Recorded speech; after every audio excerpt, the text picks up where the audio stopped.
Nuestro afectuoso saludo para todos.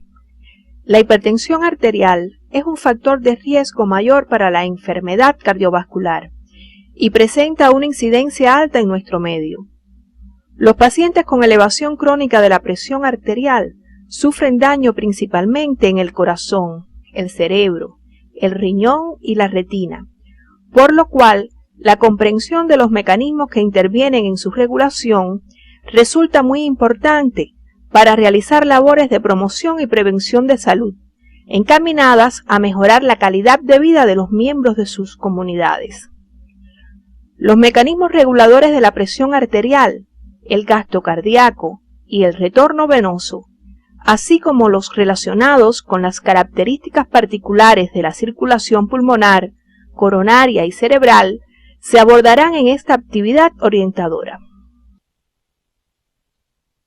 Después de estudiar estos contenidos, serán capaces de explicar los mecanismos que regulan la presión arterial, el papel del retorno venoso y la capacidad funcional del miocardio en la regulación del gasto cardíaco y su regulación en situaciones típicas como el ejercicio, la hipovolemia, los cambios de postura, así como las particularidades de la regulación del flujo sanguíneo pulmonar, coronario y cerebral. Antes de analizar los mecanismos que regulan la presión arterial, deben puntualizar los factores más importantes de los que depende la presión arterial, debido a que todos los mecanismos de regulación funcionan a través de ellos. Estos factores son el gasto cardíaco y la resistencia periférica total. El gasto cardíaco depende del retorno venoso y de la eficacia del corazón como bomba.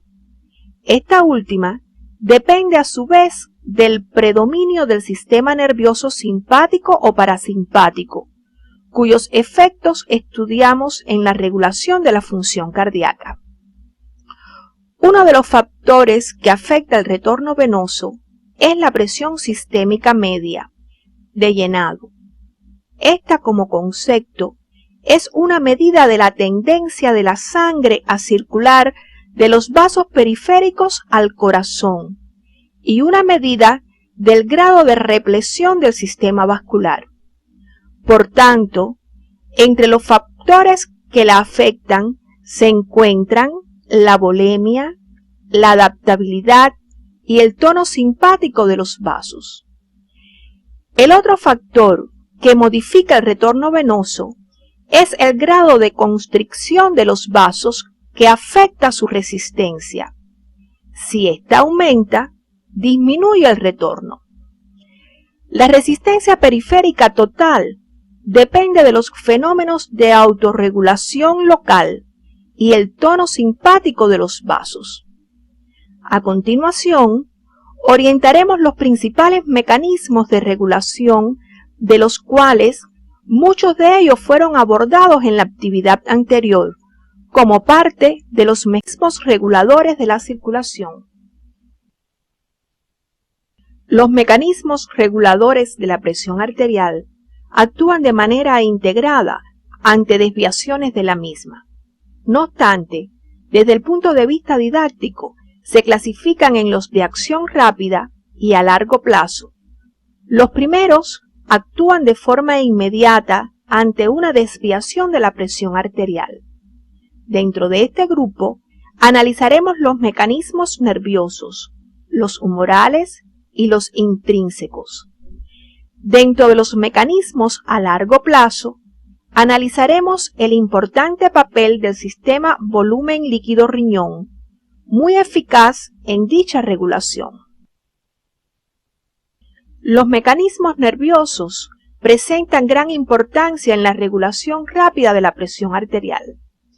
En primer lugar, por el tiempo en que actúan, y en segundo, porque pueden controlar gran parte de la circulación simultáneamente. Sin embargo, no son importantes en la regulación de la presión arterial a largo plazo, debido a su mecanismo de adaptación ante variaciones de la presión sostenidas en el tiempo. Dentro de los mecanismos nerviosos, se estudian el reflejo varoreceptor, reflejo quimiorreceptor, reflejos atriales y de la arteria pulmonar y la respuesta isquémica del sistema nervioso central. Los varoreceptores se encuentran localizados en las paredes de los grandes vasos, especialmente en el arco de la aorta y la bifurcación de las arterias carótidas.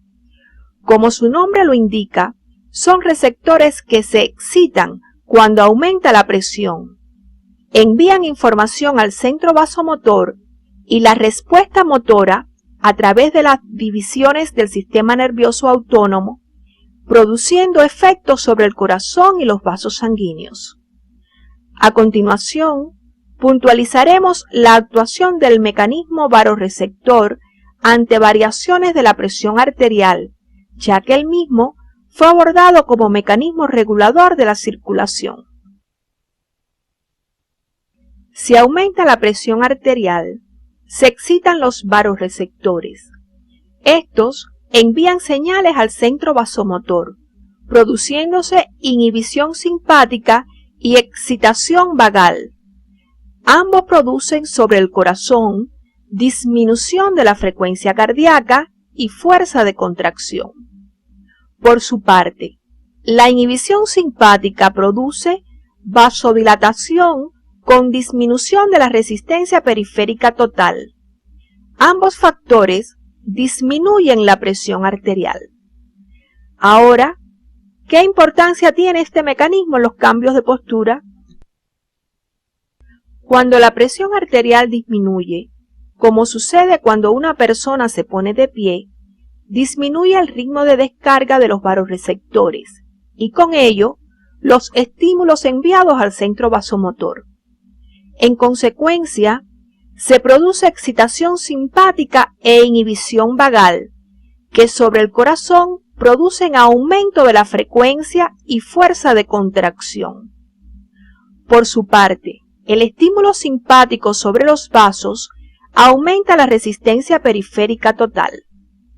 Ambos factores aumentan la presión arterial garantizando el flujo sanguíneo a las estructuras del encéfalo y otros órganos vitales. Los quimiorreceptores presentan una localización muy similar a los varoreceptores. Están irrigados por una arteria nutricia que los mantiene en contacto muy estrecho con la sangre arterial. Son muy sensibles a la disminución de oxígeno, aunque también pueden ser estimulados por el aumento de dióxido de carbono y el aumento de la concentración de iones de hidrógeno. En esta imagen pueden apreciar que el reflejo quimiorreceptor utiliza los mismos componentes del arco reflejo varoreceptor.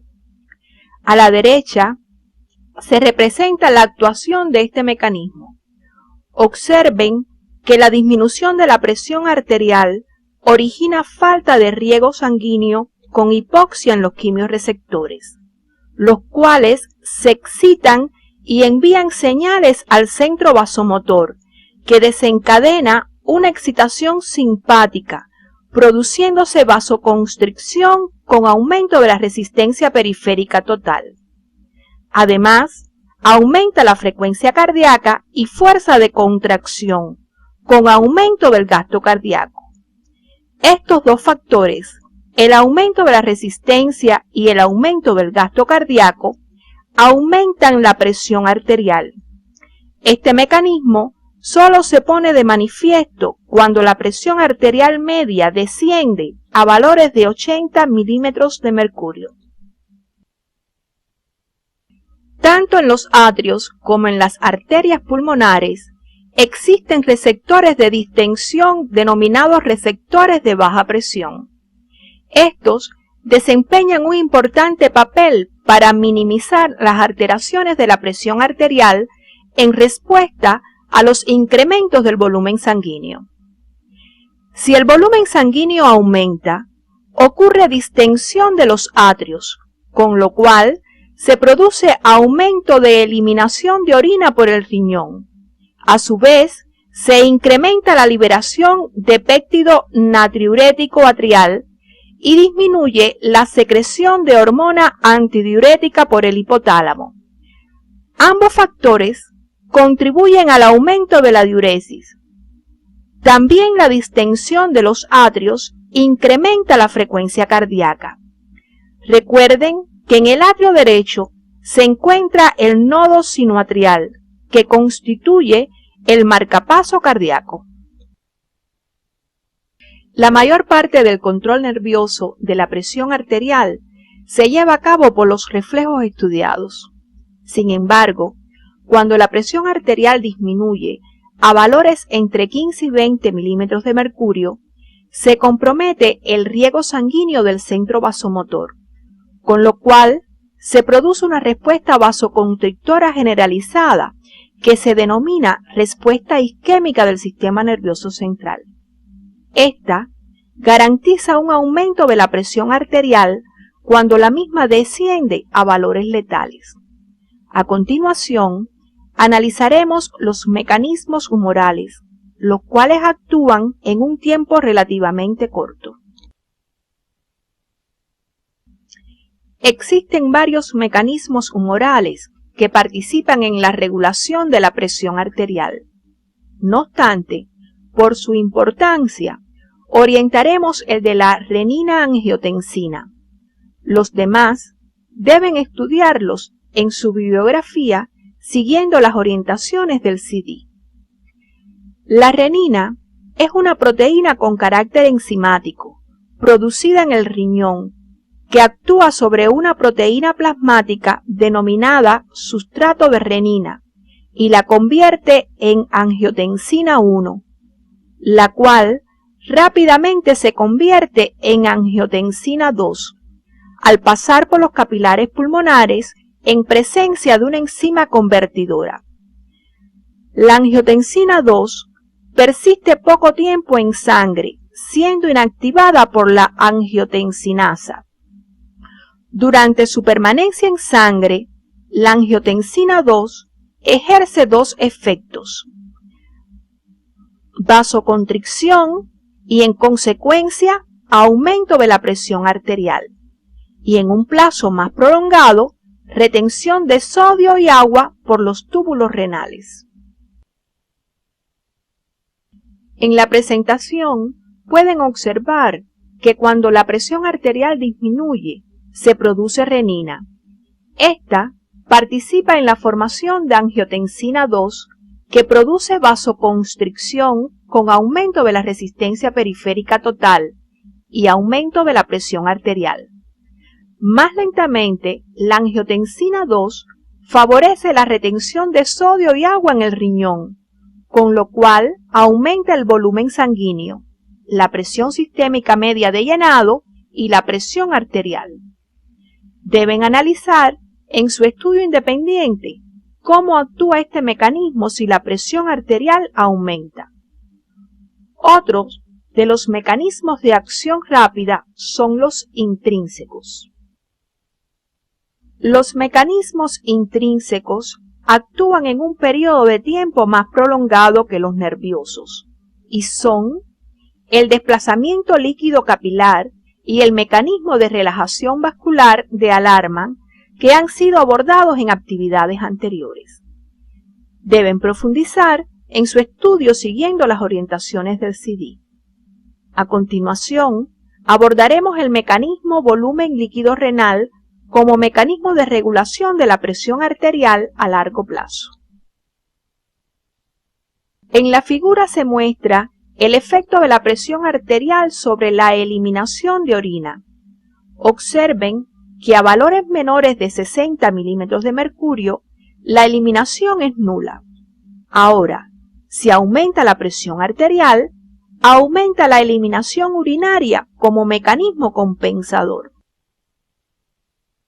El nivel de presión a largo plazo depende de dos factores: la ingestión de agua y sal y la capacidad renal para excretarlas. Observen que cuando la ingestión de agua y sal se corresponde con la eliminación, se alcanza un punto de equilibrio en el valor normal de la presión arterial media de 100 milímetros de mercurio. Analicen en su estudio independiente qué puede sucederle a la presión arterial cuando alguno de estos factores se comporta de manera predominante. Pueden auxiliarse de la bibliografía correspondiente de acuerdo al orientado en el CD. A continuación, analizaremos cómo actúa el mecanismo renal. Observen que si aumenta el volumen de líquido extracelular, aumenta el volumen sanguíneo, la presión circulatoria media de llenado, el retorno venoso y el gasto cardíaco. En consecuencia, aumenta la presión arterial. El incremento de la presión arterial actúa sobre el riñón, aumentando la eliminación urinaria. Ahora, si el ritmo de eliminación es mayor que los ingresos de agua y sal, el volumen de líquido extracelular disminuye.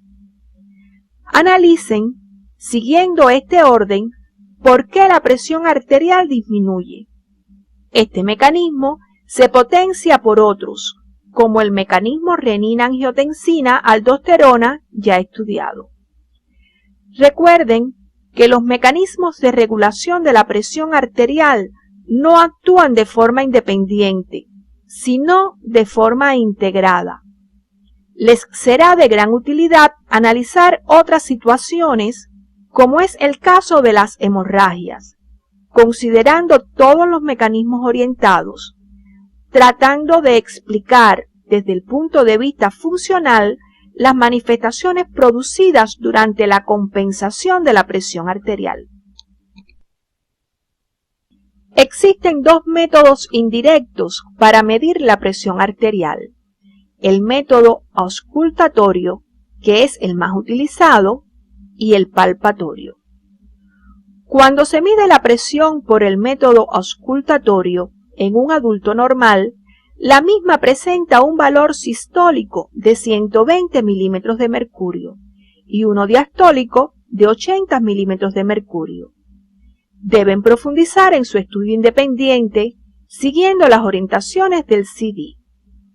Después de orientar el estudio de los contenidos relacionados con la regulación de la presión arterial, analizaremos la regulación del gasto cardíaco y el retorno venoso. El gasto cardíaco es el volumen de sangre impulsado por el corazón cada minuto. Su valor en el adulto normal es de aproximadamente 5 litros por minuto. Varía ampliamente por varios factores como son el índice del metabolismo corporal, el ejercicio, la edad y la superficie corporal. El retorno venoso es la cantidad de sangre que fluye de las venas al atrio derecho cada minuto y en condiciones normales se corresponde con el gasto cardíaco. En condiciones normales no es el corazón el que controla el gasto cardíaco. Por el contrario, los controladores principales son los diversos factores de la circulación periférica que a su vez determinan el retorno venoso. El corazón bombea toda la sangre que le llega sin permitir un remanso en las venas, lo que ya conocemos como ley de Frank-Starling. Así, cuando un mayor volumen de sangre ingresa al corazón, más se distienden las paredes del ventrículo, el que se contrae con mayor eficacia, impulsando todo el volumen. Además, la distensión de las paredes del atrio derecho aumenta la frecuencia cardíaca. Debemos puntualizar que el gasto cardíaco está determinado por la suma de todos los flujos sanguíneos tisulares que determinan a su vez el retorno venoso, lo cual se representa en la imagen de la derecha. Uno de los factores periféricos que determina el retorno venoso y a su vez el gasto cardíaco es la presión circulatoria media de llenado. Así, si ésta aumenta, también lo hace el retorno venoso y en consecuencia el gasto cardíaco. Existen dos factores básicos de los que depende la presión circulatoria media, que son la volemia y la adaptabilidad. En su estudio independiente deben analizar cómo varía el gasto ante las modificaciones de estos parámetros. Otro de los factores es la resistencia al retorno venoso, que forma parte de la resistencia periférica total. Si ésta disminuye, se favorece el retorno venoso. En consecuencia, aumenta el gasto cardíaco. En su estudio independiente deben analizar cómo influyen los fenómenos de autorregulación y el tono simpático de los vasos sobre este parámetro circulatorio. En relación con la presión en el atrio derecho, sabemos que depende del retorno venoso y de la eficacia de la contracción cardíaca. Después de estudiados estos contenidos, deben realizar el análisis gráfico del gasto cardíaco según se orienta en el CD. A continuación, analizaremos el comportamiento del gasto cardíaco en determinadas situaciones. Después de una hemorragia se produce disminución del volumen sanguíneo, de la presión circulatoria media de llenado, del retorno venoso y del gasto cardíaco. En consecuencia, disminuye la presión arterial. En dependencia de la cuantía del sangramiento y la caída de la presión arterial, se ponen de manifiesto una serie de mecanismos compensadores que explican las manifestaciones clínicas presentes en esta situación. A continuación, analizaremos algunos, los que deben ser profundizados en su bibliografía y debatidos en su práctica docente. En respuesta a la presión arterial disminuida se desencadenan respuestas nerviosas que dependen de la cuantía de la hemorragia y la caída de presión, como son inhibición de los vasoreceptores, excitación de los quimiorreceptores y la respuesta isquémica del sistema nervioso central. Como resultado se produce un estímulo simpático que aumenta la frecuencia y la fuerza de contracción del corazón, produce vasoconstricción con aumento de la resistencia periférica total, que explica la palidez que acompaña a este estado, y venoconstricción, que aumenta la presión circulatoria media de llenado. Esta aumenta el retorno venoso, que aumenta el gasto cardíaco, y la presión arterial tiende a la normalidad. Estos mecanismos se potencian por otros como los que exponemos a continuación. Como ya conocemos, siempre que la presión arterial disminuye, se desencadena el mecanismo renina-angiotensina, cuyo resultado es la vasoconstricción y la retención renal de sodio y agua, que contribuye a aumentar el volumen sanguíneo. Al disminuir la presión arterial, disminuye la presión capilar, con lo que predominan las fuerzas de resorción en el extremo venoso, que contribuye también a aumentar el volumen sanguíneo. Al disminuir el volumen sanguíneo, los vasos se contraen alrededor del volumen, que queda poniéndose de manifiesto la relajación vascular de alarma inversa, lo cual contribuye al establecimiento de la dinámica circulatoria normal.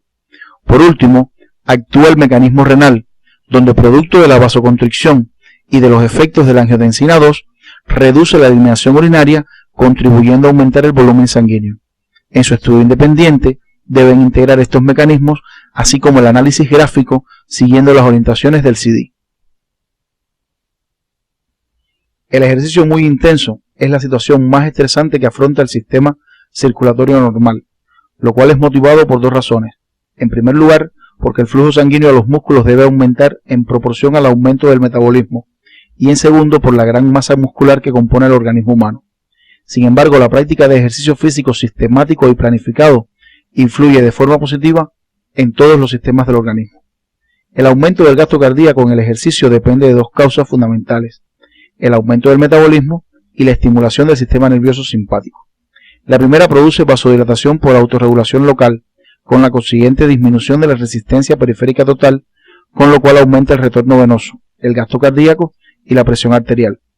El estímulo simpático al corazón aumenta la frecuencia de sus latidos y su contractilidad, lo cual contribuye también al aumento del gasto cardíaco.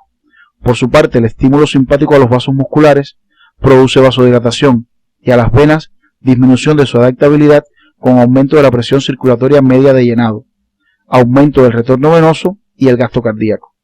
Es necesario aclarar que la presión sistólica aumenta, pero la diastólica tiende a mantenerse constante o disminuir. Por tanto, la presión diferencial o del pulso aumenta. A continuación, analizaremos los mecanismos de regulación de los flujos sanguíneos pulmonar, coronario y cerebral. La mayor parte de las características de la circulación pulmonar derivan de su baja resistencia y gran distensibilidad, cualidades que le permiten desarrollar su trabajo con poco gasto energético y asimilar toda la sangre que le imponga la circulación sistémica. Como ya conocen, el ventrículo derecho impulsa la sangre a la arteria pulmonar. Esta sangre sufre el intercambio a nivel de los pulmones. El dióxido de carbono pasa a los alvéolos pulmonares y el oxígeno a la sangre, que es conducida por las venas pulmonares al atrio izquierdo. Luego pasa al ventrículo izquierdo para ser impulsada hacia los tejidos. En la imagen se resumen las características de la circulación pulmonar. Observen que sus vasos presentan baja resistencia y una gran distensibilidad, por lo que funciona a bajas presiones, con poco gasto energético y asimila toda la sangre que le impone la circulación sistémica, sin producir incrementos de la presión arterial pulmonar. Observen que las presiones arteriales son muy bajas si las comparamos con la circulación sistémica. Debido a estas bajas presiones, el flujo sanguíneo pulmonar se distribuye de manera desigual desde el vértice a la base pulmonar. En la imagen se representa el efecto de la gravedad sobre el flujo sanguíneo pulmonar. De esta forma se describen en el pulmón 3 zonas. La zona 1, también denominada sin flujo, porque la presión alveolar es superior tanto a la presión arterial como venosa en todos los periodos del ciclo. La zona 2 es de flujo intermitente, es decir, pasa sangre en la sístole porque la presión arterial es mayor que la presión alveolar, pero todavía esta es mayor que la presión venosa, por lo que se colapsa en la diástole. En la zona 3, las presiones vasculares son siempre superiores a la alveolar, por lo que siempre existe flujo. Ahora, ¿cómo se regula el flujo sanguíneo en los pulmones? En la imagen se compara la regulación del flujo sanguíneo en la circulación sistémica y pulmonar. Observen que en la circulación sistémica la hipoxia produce vasodilatación aumentando el flujo a los tejidos. En el caso de la circulación pulmonar, la hipoxia produce vasoconstricción, lo cual tiene gran importancia desplazando la sangre a regiones mejor oxigenadas. En la imagen se muestra el efecto del gasto cardíaco sobre la presión arterial pulmonar. Observen que el aumento del gasto cardíaco, como sucede en el ejercicio, produce poca variación de la presión arterial pulmonar debido al aumento del número de capilares abiertos, distensión de los que estaban abiertos con aumento del flujo sanguíneo capilar, con lo cual disminuye la resistencia vascular. Por tanto, todo el pulmón presenta un patrón de zona 3, es decir, con flujo continuo. En su estudio independiente deben analizar el por qué la insuficiencia ventricular izquierda produce edema pulmonar. A continuación, orientaremos el estudio de la circulación coronaria. Una de las principales causas de morbilidad y mortalidad en el mundo es la enfermedad coronaria. Muchas de las causas que la producen son prevenibles a través de correctos hábitos alimentarios y de vida, de los cuales son ustedes los mejores portadores. Las características morfológicas de la circulación coronaria fue abordada en actividades anteriores.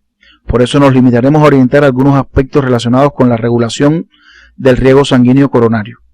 En el gráfico pueden apreciar el carácter fásico del mismo, es decir, disminuye en la sístole debido a la compresión de los vasos sanguíneos intramusculares y aumenta en la diástole. Deben analizar la importancia del mantenimiento de la frecuencia cardíaca dentro de límites normales. En la imagen se presenta un resumen de los factores que intervienen en el control del riego sanguíneo coronario. La autorregulación metabólica constituye el principal factor regulador. La demanda de oxígeno estimula la producción de sustancias vasodilatadoras que incrementan el flujo sanguíneo coronario. El otro mecanismo de regulación es el control por el sistema nervioso simpático. Los mediadores noradrenalina y adrenalina tienen un efecto directo provocando dilatación de los vasos sanguíneos intramusculares, con aumento del flujo sanguíneo coronario, pero además presentan un efecto indirecto, estimulando el corazón, con lo cual se produce aumento de la frecuencia cardíaca y la fuerza de contracción, que incrementan los requerimientos metabólicos del músculo.